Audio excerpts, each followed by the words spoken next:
人突然撬开一辆汽车的油箱，一时间让里面的油全部蜂拥而出，流在地上。他趁女木托正在殴打哥斯拉时，一把火将怪兽的老巢烧掉。当他从底下爬出来的一瞬间，汽油喷到火苗，顿时发生猛烈的爆炸。那爆炸的范围恐怖如斯，顾着打架的木托也发现了这一幕。失去孩子的他大声哀嚎，女木托立即过去看看能不能挽救一些孩子，毕竟这是他辛辛苦苦诞生的。熊木托见状，直接丢下哥斯拉，迅速飞过去查看究竟。当女木托来到案发现场，把头伸进去时，发现他的孩子已经被烧得里外焦嫩。失去孩子的他发出让人泪目的哀嚎，而烧掉他孩子的福特看到这一幕，吓得全身发抖，连连后退，生怕被木托发现。可他一个不小心弄碎玻璃，发出声音，女木托直接被声音吸引，随后缓缓向福特这边靠近。他顿时亚麻呆住了，眼看女木托就要把福特给吃掉时，突然旁边传来一阵蓝光将他吸引。他缓缓把头抬上去查看，原来是我们的戈总正在蓄力原子突袭。一时间强大的压迫感让女木托感受到无比压抑。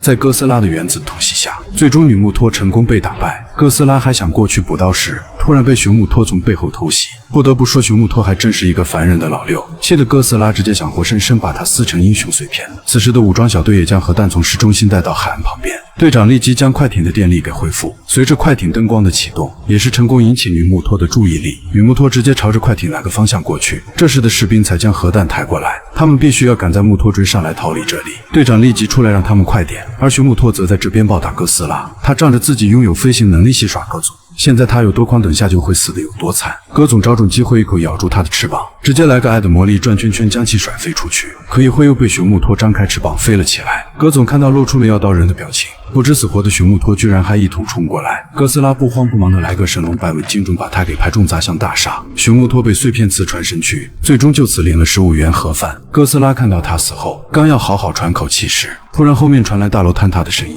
他懵逼的回头看去，大厦直接崩塌朝他砸过来。刚打完架全身没力气的哥斯拉，最终还是难逃被大厦淹没的事实。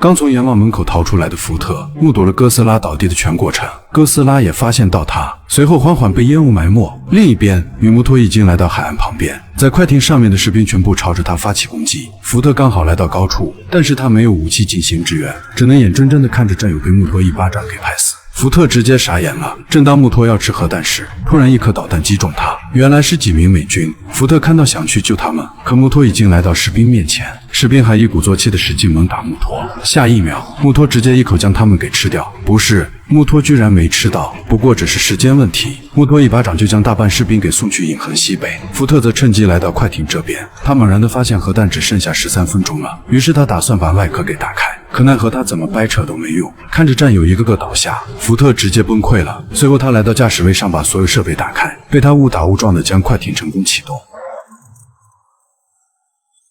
可没帅过2秒，快艇的电源全部消灭，而一旁缓缓伸过来一只大脚，是女木托来到了这里。福特直接亚麻呆住了，难道他就这样没了吗？不可能！他立即从口袋掏出一把手枪对准木托，正当木托要过来将他吃掉时，突然咔嚓一下，似乎是什么东西袭击了他，福特直接懵逼了。随着镜头抬上去，原来是我们的哥斯拉，他把木托从快艇旁边拉出来，紧接着用力把木托的大嘴活生生给掰开。下一秒，